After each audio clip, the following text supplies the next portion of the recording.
let's jump into the first story. I hate to jump right back into like the news because we were getting it going, but let's do this because this is what we had set up, and I think this is important as for the modern cultural stuff. So we have this story from The Independent. I chose The Independent on purpose for the source of this story.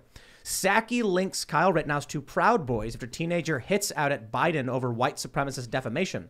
Secretary notes Rittenhouse's photo with right-wing group excluded from trial. Interesting. The reason I chose The Independent is because this is the outlet that claimed Kyle Rittenhouse shot 3 black people. Yeah, I noticed that. Which is not true.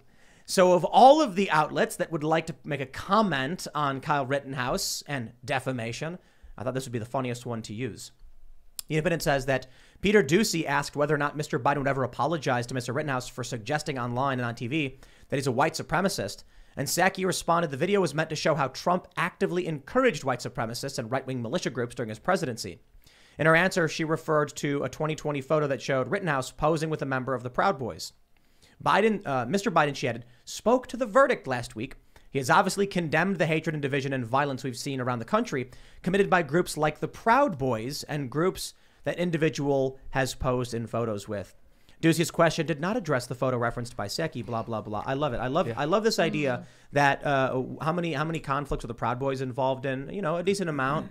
But have the Proud Boys ever gone out actively destroying neighborhoods, setting fires, firebombing buildings, or anything like that? Wait. Enrique Tarrio pulled down a banner that said Black Lives Matter, and they burned it in the street. Yep. So there was that. A multiracial person did that, by the way. And the organization is not a white supremacist organization. There's many people of color within it. And again, it's just absurd, the logic that they're using here. Okay, let's use the same logic. Joe Biden took a picture with Putin. Biden is the president of Russia. Now, come on, that's ridiculous. He's a Russian advocate. Exactly. And Kyle's words against the president yesterday on that Tucker Carlson interview were very pointed, and I think he's preparing for something bigger here because he said he's accusing the president of using malice and defamation, no. as you mentioned before. Actual malice. That's a legal phrase. Yeah, exactly. Saying someone has malice, you know, in a public setting, like if you were like, he was maliciously smearing me, or that smear was, you know, his malice. I mean, that just basically means like they're mad at you. They don't like you. Actual malice is the legal standard by which you can sue a public figure.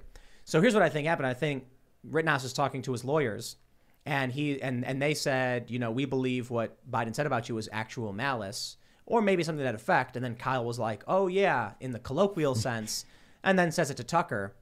But it sounds like he's being, you know, he's having these discussions. Now, truth be told, you can call someone a white supremacist, and it is not defamation. It's not. It's an opinion.